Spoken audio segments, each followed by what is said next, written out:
अस्सलाम वालेकुम। अल्लाह ताला की ढेर सारी रहमतें हों आप सब देखने वालों पर। मैं हूँ दुआ। आज मैं आपके साथ इफ्तार स्पेशल में शेयर करूंगी बहुत ही क्रिस्पी, बहुत ही फ्लेवरफुल चिकन पकोड़ा रेसिपी। इसकी सबसे अच्छी बात यह है कि ये बहुत ही कम टाइम में बनकर तैयार हो जाते हैं और खाने में भी बहुत मजे के लगते हैं। वीडियो को आखिर तक देखें, अच्छी लगे तो लाइक कर दें। जल्दी से चिकन पकोड़ा बनाना शुरू करते हैं।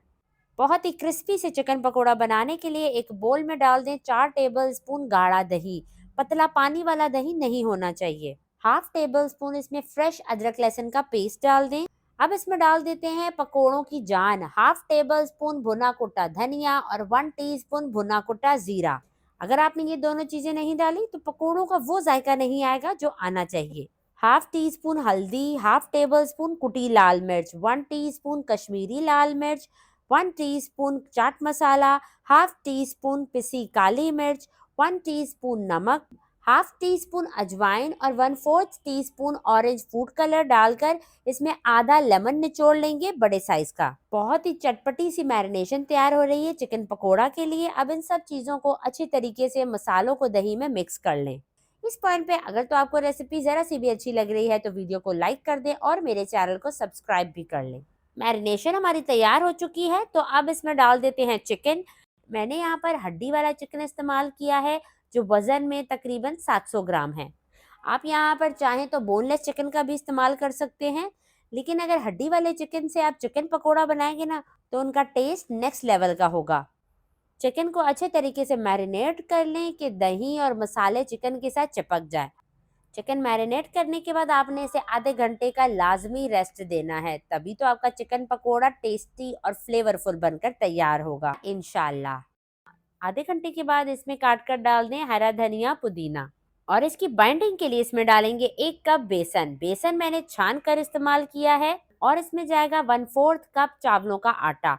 चावल का आटा डालेंगे तो आपके पकोड़े जो है बहुत ज़्यादा क्रिस्पी बनेंगे। अगर आपके पास चावल का आटा नहीं है तो आप 2 से 3 टेबल स्पून कॉर्नफ्लोर भी शामिल कर सकते हैं। अब यहाँ पर बेसन को चिकन में अच्छे तरीके से मिक्स करेंगे। पानी का इस्तेमाल अभी नहीं करेंगे। पहले चावल के आटे को और बेसन को चिकन में मिक्स कर ले। अब थोड़ा थोड़ा पानी डालकर इसको मिक्स कर लें। याद रहे ज़्यादा पानी नहीं डालना है। इस मिक्सचर में अगर आपने ज़्यादा पानी डाल दिया तो ये चिकन पर से उतर जाएगा जब हम इसे फ्राई करने लगेंगे। बस आपने ये अमेज़ा ऐसा ही तैयार करना है कि ना ही ये बहुत ज़्यादा गाढ़ा हो और ना ही ये पतला पानी हो। अब इसकी लुक को ज़रा खूबसूरत करने के लिए हम इसमें डाल देते हैं 1.5 टेबल स्पून सफ़ेद तिल। अब हल्का सा इसको मिक्स कर लें। अब जैसे कि हमने चिकन को पहले ही मैरिनेट करके आधे घंटे के लिए रेस्ट पे रखा था, तो इससे क्या हुआ कि चिकन के अंदर तक मसालों का फ्लेवर चला गया। अब बेसन डालने के बाद हम इसे रेस्ट नहीं देंगे, इसको फौरन से फ्राई करेंगे। फ्राई करने के लिए हमने ऑयल को मीडियम फ्लेम पर गर्म कर लिया है। अब इसमें डाल देते हैं चिकन के पीसेस। एक एक करके चिकन का पीस आपने ऑयल में डालते जाना है।